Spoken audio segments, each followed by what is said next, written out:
and of course, the Carolean and Restoration period overlapped then with perhaps the most ostentatious, I think, most exciting and beautiful architectural period in British architectural history, which was, of course, the English Baroque period, when arguably our most famous houses were built. So that historically, English Baroque was seen as from the Great Fire of London of 1666 through to I think 1713, the signing of the Treaty of Utrecht, is it? Yeah, roughly 1720.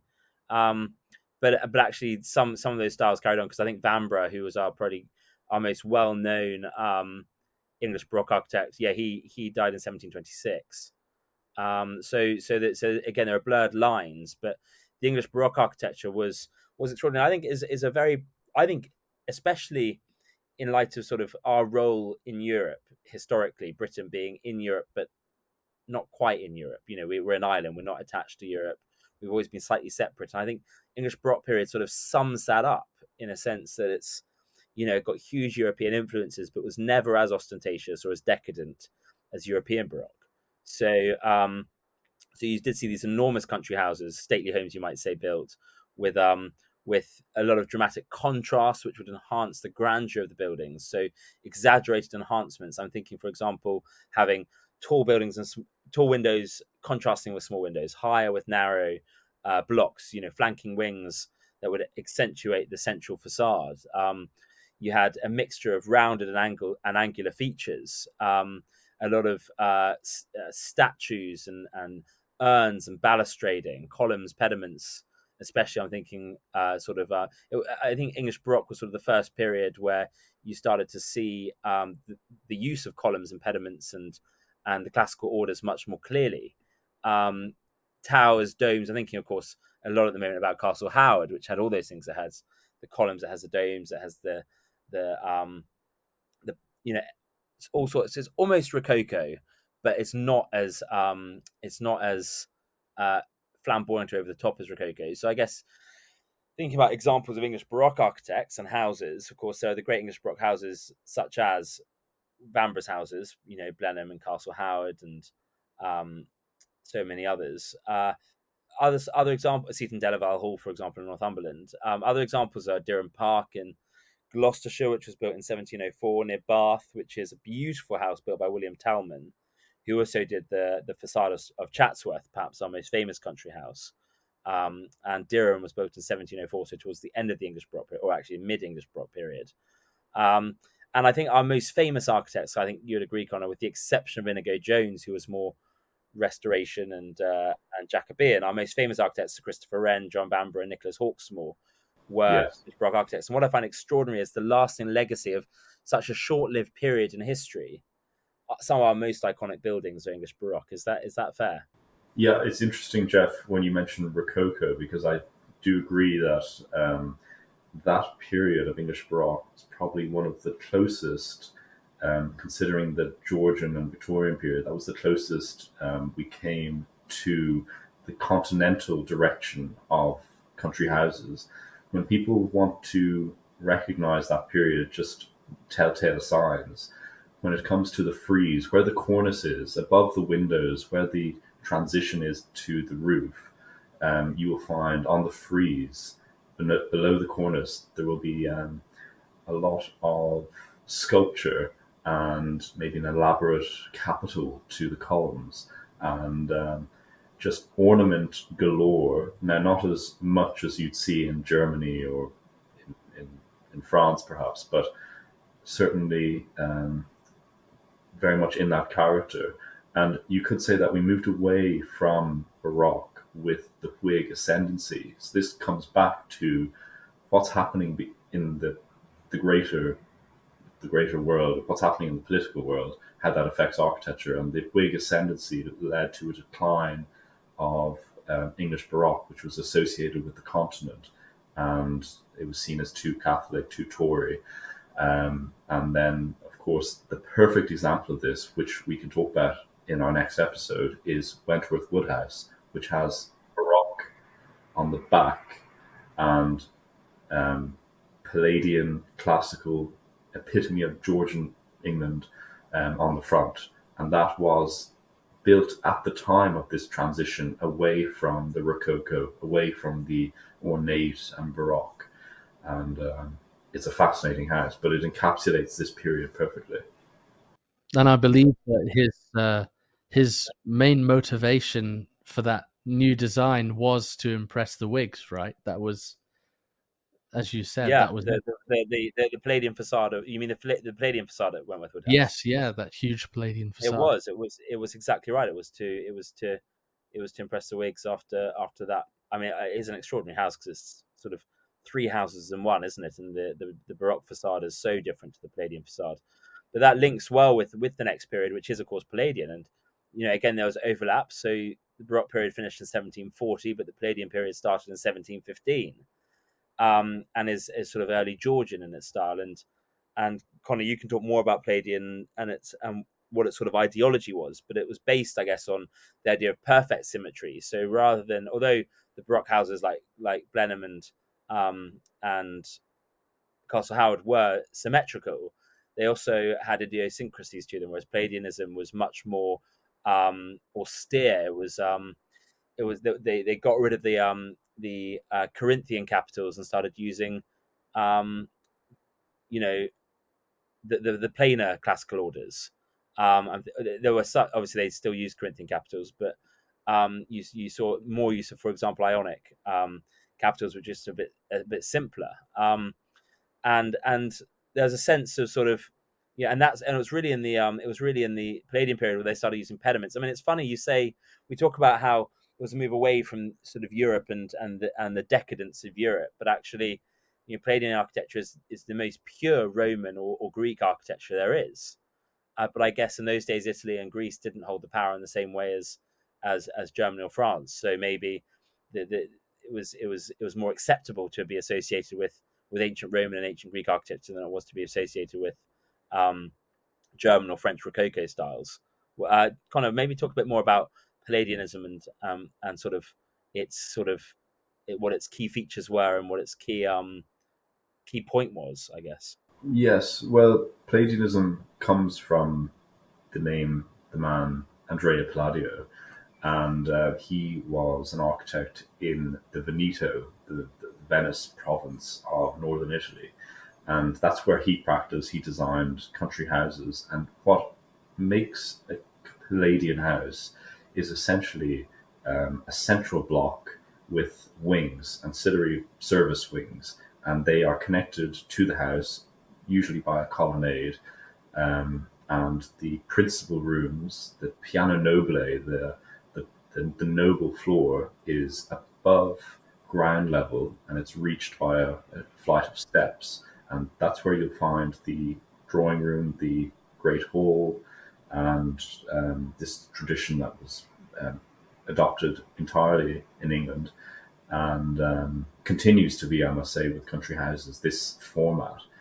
Bedrooms above, kitchens below, um, and then wings extending out into sometimes a kitchen wing, or it might be a ballroom, and then on the other side you have stables, but all connected to the house. They weren't separate buildings as previously done, just around the house. And it was certainly more restrained.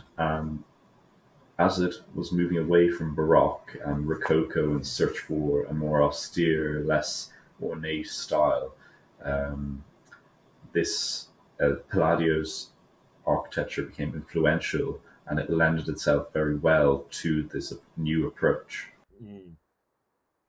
I guess we can't talk about Palladian architecture without mentioning Lord Burlington, who really brought Palladian architecture in its full glory to England. Lord Burlington was, I guess, one of the early Renaissance men, wasn't he? In the sense not of liking Renaissance architecture, but in the sense of being a polymath, having so many different interests. And he, of course, famously built Burlington House.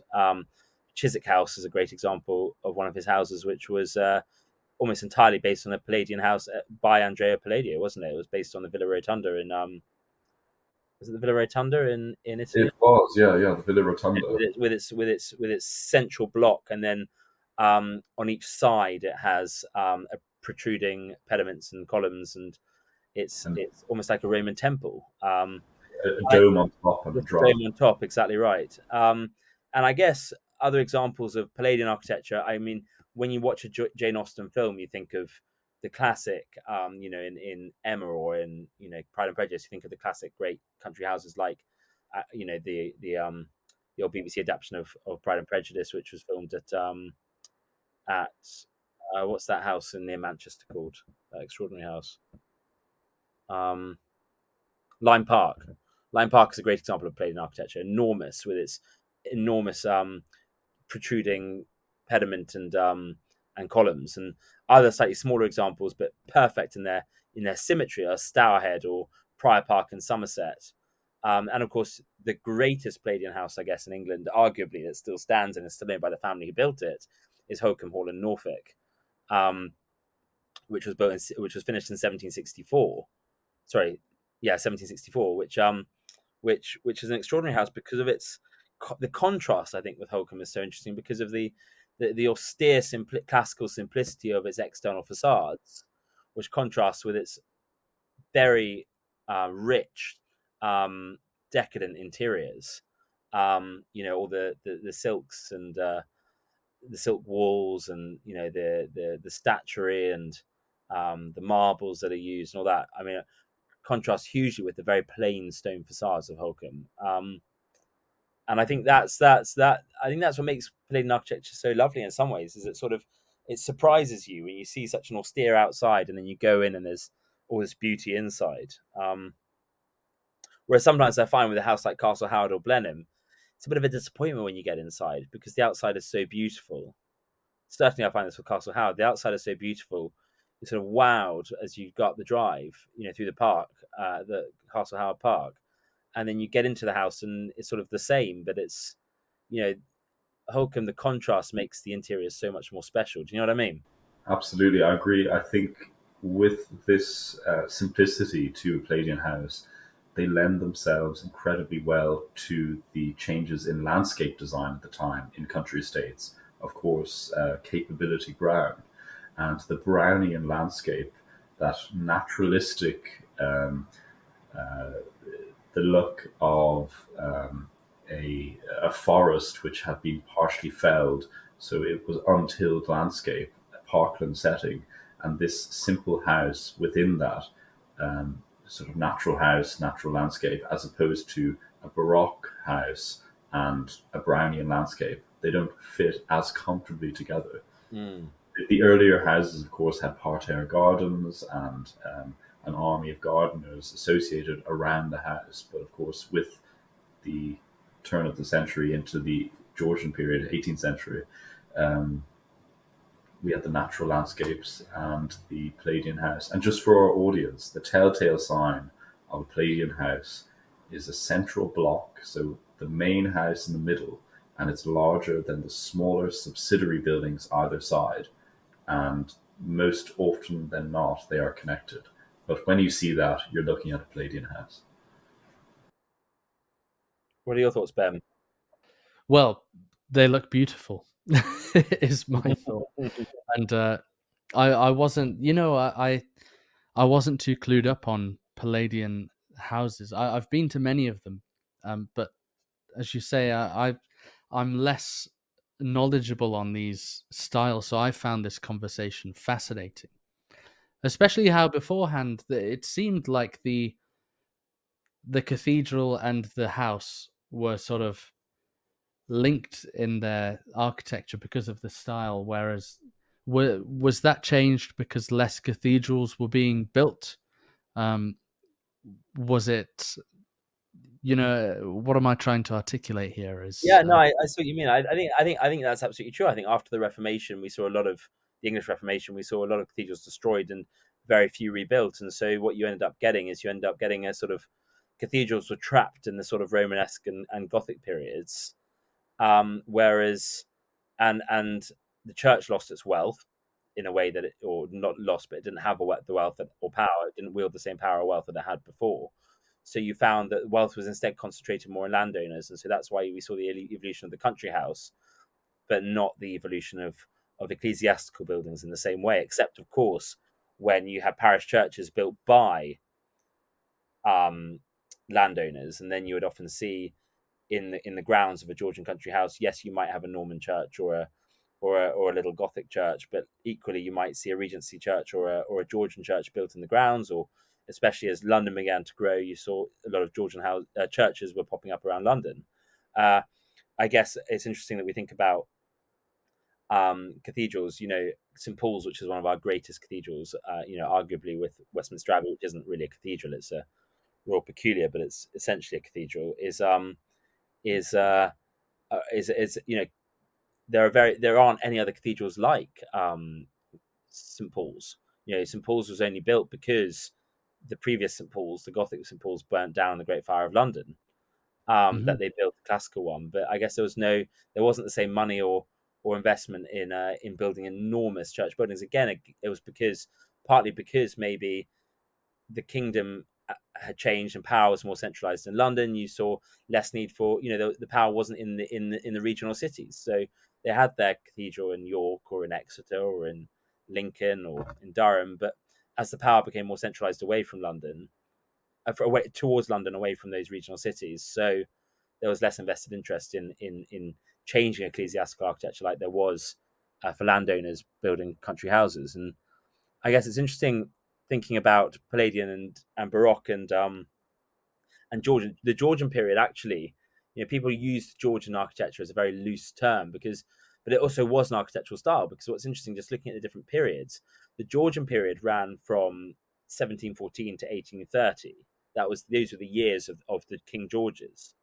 So when you refer to a Georgian building, it could be anything between 1714 and 1830. Yeah, what's interesting is within that period, you get English Baroque, or the latter half of English Baroque, and then you get Palladian. So Palladian is entirely Georgian, because Palladianism was essentially most common in England between 1715 and 1780, which falls totally within the wider Georgian period of 1714 to 1830. So all Palladian houses essentially are Georgian, but the Georgian period was broader. So the Georgian period, developed later into Regency, and the Georgian period embodied a lot of that restraint, the Palladian restraint, rather than the Inigo Jones inspired sort of Baroque and Restoration and Renaissance architecture. But what was interesting was the development of the country house. So some in the Georgian period. So we started seeing a lot more. The symmetry continued, the harmony of the sort of external facades, and sash windows became commonplace. So the larger rectangular panes set in wooden glazing bars became common, and it made it much easier to make bigger windows. Doorways started being placed centrally, with rooms spreading away, and what's interesting, I'm just reading here, a reliable way to tell the difference between Georgian houses and early Inigo Jones houses is to look at the size. So although Inigo Jones or Restoration or Renaissance houses can be quite stately, the Georgian style became popular for smaller houses as well. So what's interesting is you rarely see an English Baroque townhouse. There are a few examples, but really they were used on a huge scale. Whereas the Georgian style, because it was so simple in its classicism, it could be translated into houses of any size. So yes, you get the great houses like Holkham or Stourhead or Prior Park, but you also get smaller houses, rectories. You get actually almost tiny little Georgian cottages, as well as, of course, the famous Georgian townhouses that London and Bath are so famous for. So it became a much more innovative and transferable style, because it could be used on a huge scale or a much smaller scale. And I think that's why the Georgian styles, I think that's partly why the Georgian style, and Connor, you as a neoclassical architect can probably testify this, why the Georgian style is so timeless, is because it's so transferable. You can have any size house in the Georgian style, and of course it's timelessly beautiful because of its classical simplicity. Is that fair, Connor? Yes, it's classical simplicity, and the proportions, they lend themselves well to longevity, and they don't have the telltale signs of a Baroque house, say, that immediately dates it of a certain period. So there's not a whole lot going on the facade, but what is happening is beautifully crafted. So there's a crisp cornice, There might be an architrave around the window, but it's all quite simple, classical elements. I would add that during that period of the restrained Palladian classical, there was also Gothic, and there was Batty Langley, the architect, who designed Follies, and Payne's Hill. There's a folly in the estate which is Gothic. Now, this is Gothic with a K as opposed to ending with a C, and this would have been 18th century.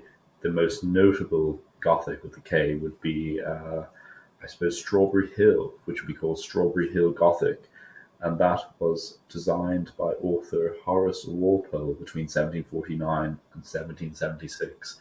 And if the audience look at Strawberry Hill, it is very much in the tradition of the Georgians. It's the same approach they've had to the classical tradition, where it is restrained, but it has a lot of the elements that people associate with that style, with Gothic. It has the pointed windows, it has the trefoil, the rose window, finials, buttresses, and of course on the inside, just like the Palladian houses, far more elaboration, far more ornament and craftsmanship, but simple exteriors.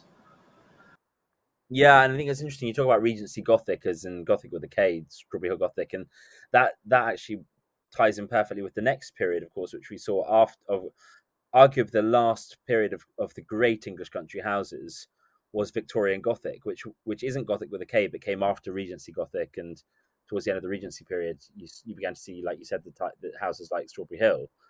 Then you have Gothic revival. So Gothic revival, or Victorian Gothic, as we about it, was sort of from the late 18th century through to the end of the 19th century, and that's when we think about it very much brought back. It was, it's funny how we, it's sort of everything comes full circle. The great Gothic buildings of old were sort of copied, and you look at, obviously we think of great examples, Pugin and Barry, and the Houses of Parliament is a great example of, or the Palace of Westminster is a great example of Gothic revival. But I guess the Victorian Gothic, and there were elements of Tudor revival in that period as well.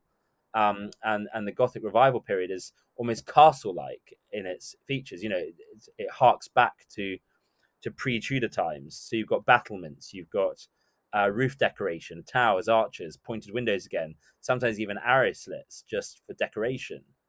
And I guess examples of Gothic revival are things like, the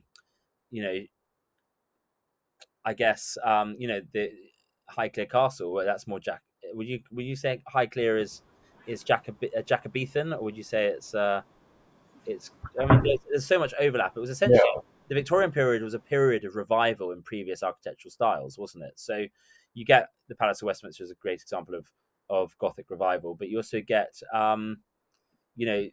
revivals of Elizabethan and Jacobean period style architecture as well, but on a grander scale. Yes, a Jacobean absolutely for Highclere Castle, and the whether it's the turret-like structures that make up the corners, the fact that in between each window there is a pilaster, but not a classical pilaster. There's strap work, there's finials. So now Highclere was, of course, a classical house. It was a Georgian, maybe not Palladian house, but it was a simple classical house that became Jacobean when Charles Barry was commissioned by the family. Actually, John, it's probably worth saying in Ireland there are some great examples of some really extraordinary Gothic revival houses. I can think of a few examples in England, like Shadwell Court in Norfolk, like I mentioned, or Stanley Park in Gloucestershire, which essentially look like Gothic castles. But I guess some examples, the Guinnesses invested hugely in building new houses in Ireland. And what's that one that's now a hotel that's an extraordinary Gothic castle? Now a hotel, there's Adair. Adair, maybe it's Adair. I'm not thinking. Also, Lugala. is quite similar. Lugala in Wicklow is quite similar to Strawberry Hill Gothic, and Loch Cutra, where the king, then Prince of Wales, stayed in Galway, is fortress-like. It's like a castle, and also Dromoland Castle, which the roof was removed to avoid paying the tax, because of course the tax was on wherever the roof covers. So they just took the roof off, and it became a ruin in the 40s, I think. But I'm thinking of Ashford Castle. Ashford. An Oh yes, an Ashford. extraordinary castle. In I think it's in County Mayo. It's on the Galway border, isn't it? That's But right. In Kong, yes, yeah, that's exactly. But it's an started extraordinary. off as a hunting lodge and grew. So looking at that house, you can see the organic growth just into a vast castle. Yeah, but that was largely built in the Victorian period. You It know, I mean, was, yes, yes. but it's Also, very much in the Gothic revival style. it's important to remember that in the Victorian period, with the advent of new money, that building castles was a way of rooting a family further back than they may actually be come from.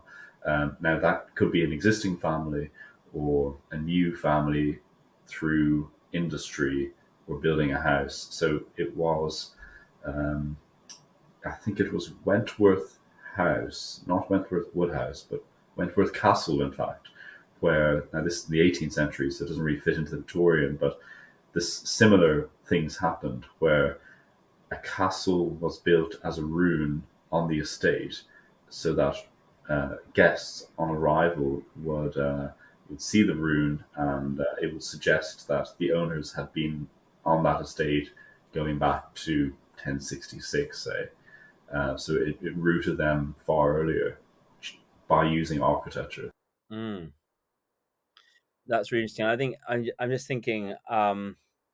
It's funny how we had such, the peak of the English country house in many ways was the Victorian period, the Georgian period as well, but the Victorian period when there was a lot of money from the empire coming in, a lot of Britain was the most powerful country in the world, and that was seen in the building of these extraordinary country houses.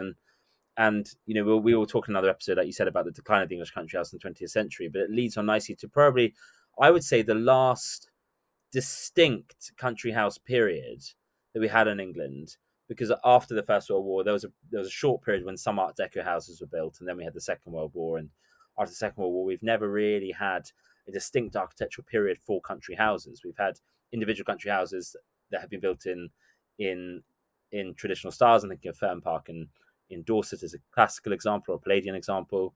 We've had some extraordinary modernist country houses, but they're generally sort of one-offs rather than a distinct style. The last distinct style I would say we had in English country house architecture was the arts and crafts period. Um, I don't know if you agree, Connor. The arts and crafts period was sort of the latter half of the Victorian period, merging into Edwardian, so sort of 1860 through to 1914. Would you say arts and crafts was the last sort of distinct style of country house that was built on a mass scale? I would agree, but and I also add to that and say that it's not until time has passed and you're looking back at a particular decade or so that you can put your finger on the style of that time. And I do think that if you look at, say, Quinlan Terry to now, and the majority of country houses which are built, it tends to be, you could say, Palladian inspired, but Palladian, of course, you're thinking of that they are lacking the portico and the basement, the wings. Generally speaking, it's just the main block, and it's a red brick country house with stone dressings. So there is a modernized or a neo-Palladian, perhaps you might call it, where you have a stone cornice, probably Tuscan or Doric, and if there are columns, it's just either side of the door, a set of columns and a simple porch, rather than a projecting portico. So it's a restrained version of where we were in the, I suppose, 1720s, 1730s, with that early Palladian red brick Flemish bond country house. And looking at predominantly what is built over the last 20 years in country houses, I think a lot of them would fall under that broad description. That's really helpful, and that's probably a good place to sort of end. I mean, it would be nice to talk a little bit about arts and crafts, but actually, I think what you've done is you've summed up. So I guess I can, in a nutshell, say so. Arts and crafts was sort of the modernist, a slightly modern twist on traditional architecture, as was Gothic revival. But again, arts and crafts sort of marked the end of the great country house, because arts and crafts houses were built on a smaller scale. You didn't see the great stately homes built on arts and crafts. I think of Lutyens collaborating with Jekyll and doing houses like Munstead Wood and Goddard's and Surrey, Vowood and Norfolk, and Overstrand Hall in Norfolk as well. That's specifically those 2 counties are common for their arts and crafts style, but it's not. It never really. I think already, but it's funny how sort of the decline of Britain, and we've seen that manifest in its country houses, and yet it's wonderful, like you say, Connor, that this sort of modern twist on traditional architectural styles that we've seen in the last sort of 50 years might well in time prove to be that period's sort of style. So like you said with Quinn and Terry, and I'm also thinking with companies like other architectural companies which may be more diverse. Quinlan and Francis are well known for doing their classical houses, but other architectural practices like Adam Architecture, amongst others, do a mix of arts and crafts and classical. And again, there's I think of the likes of who's your colleague, Connor, who's done quite a lot of arts and crafts houses. Hugh Petter. Hugh, yeah, exactly, Hugh. He, again, if you look at a Hugh Petter arts and crafts house that's been built in the last 20 years, again, it's not. And Nigel Anderson as well. Yeah, that's right. Yeah. They're not exact copies of what Lutyens was doing in the early 20th century. They're sort of a modern take on arts and crafts style, like you said, Quinlan and Francis have done with their classical style, and it will be interesting to see in time. But we very much, I think it's probably fair to say that even though we are seeing some beautiful country houses built even up to the present day, we're not seeing anything on the scale of those past periods. We're not seeing castles. I think the last castle to be built in England was by Lutyens, and it was Castle Drogo in Devon. There was that castle built for the Berkeley brothers. Yes, that was Quinn and Terry. He did that in Sark, but that's technically not. Is Sark part of Britain? Sort of. No, well. But yes, it was an extraordinary castle, and that was a proper. Yes. Yeah. Would you agree, Jeff, that just on that last period of the arts and crafts, thinking of Goddard's, Lutyens' work really, the country houses, Marsh Court, for example, in Hampshire, that they departed from perhaps what a country house historically was ever built for, as the hub of circle, the head of a landed estate, that these Lutyens' houses, this particular period of the early 20th century, they were party houses, they were entertainment houses, as opposed to running an estate house. It was a different mechanism. They were designed and used for partying. The estate no longer provided income through agriculture to support great houses by this period. And that was, the writing was on the wall in the 1870s, 1880s, and then by the First World War, of course. But thinking of Goddard's, Marsh Court, these are country houses, but departed from the function that we would attribute to earlier houses. Yeah, I think that's totally fair, Connor, and I think it also links a lot with the role of the British court and the British monarch. Again, linking back to the idea of country houses reflecting what's going on in the wider sort of kingdom or United Kingdom. Is, of course, we think about the great houses of old, they were often built to impress the monarch and built to host the monarch. There are dozens of country houses where they built new wings in anticipation for when the monarch would visit, right up to the Victorian period. There were houses that had royal bedchambers put in for if Queen Victoria visited. Whereas I suppose with the decline of the British Empire and I guess the diminishing role of the monarch, for good or for ill, the diminishing role of the monarch in society, we've seen the monarch doesn't do these grand tours of Britain, staying at her friends' country houses or her courtiers' country houses anymore, or his anymore. That that they would have done in previous generations. And I think that's part of, like you say, it's, country houses, they no longer have the staff. Not only can they not afford the staff, but they probably can't get the staff these days to use these houses. So the role of entertaining the monarch, the role of impressing the monarch, the role of entertaining other great county families has diminished hugely. And I think you're right. The arts and crafts movement reflected that, even though the arts and crafts movement was obviously at the height of the British Empire, right up to 1914 was really when the arts and crafts movement finished. It's funny that you rarely found a great entertaining house in the arts and crafts style.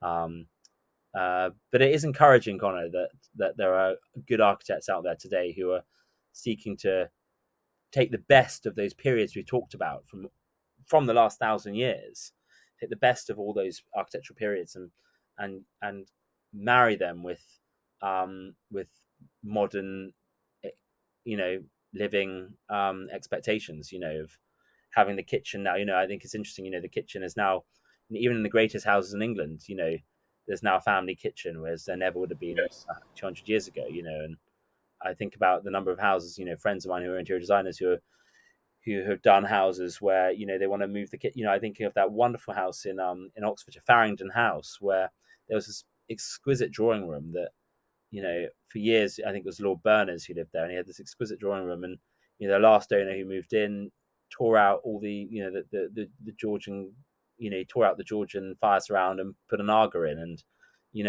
turned that drawing room into a kitchen because it has to be more flexible for modern living. And it's lovely that new architects building new houses like yourself and your colleagues are trying to marry practicality with beauty from all those past periods. I think what's wonderful is that compared to the continent, that what's echoed in the pages of Country Life, that to this day, the pinnacle of success, having made millions in London, say, the pinnacle is to establish a country estate of some sort, even if it's just a small parcel of land. It's to put a house on it and be a country gent. I think the country house market will change as it has done throughout history, but I don't think it's going away anytime soon. It's in popular culture. The popularity of the likes of Downton Abbey is proof of that.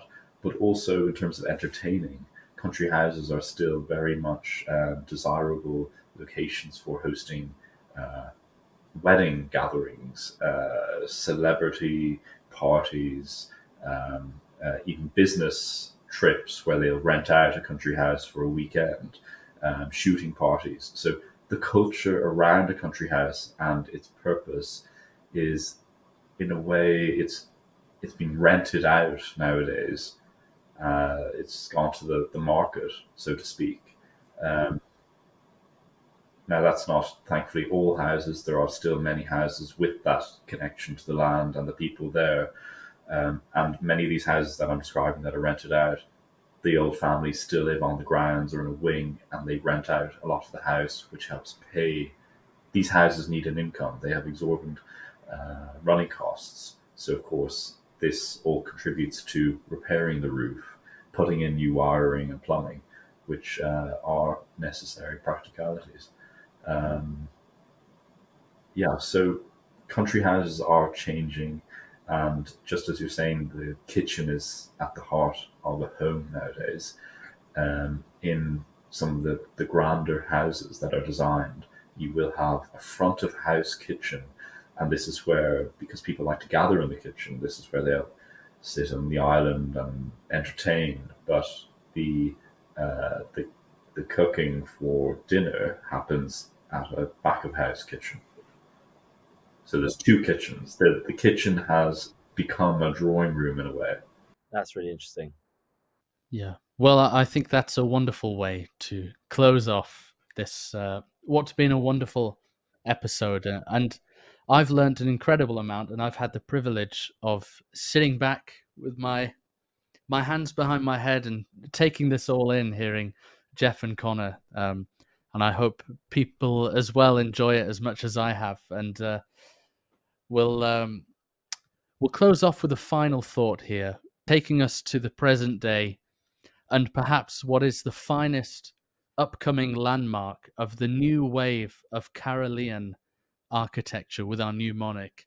And I want to get your thoughts on this, and it's just brief reactions of Wayne Rooney's new Morrison's mansion, named Morrison's because everyone thinks it looks like a Morrison's supermarket. Oh, wow.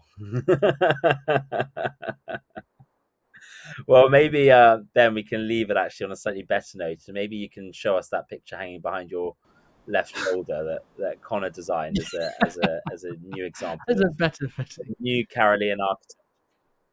As a better example of what Carolean architecture in the 21st century could look like. This one certainly doesn't look like a supermarket. Yes, we need to send that to Wayne Rooney, I think. And yeah, excellent. Thanks. And with thanks, that, thank you both, and until next time, goodbye.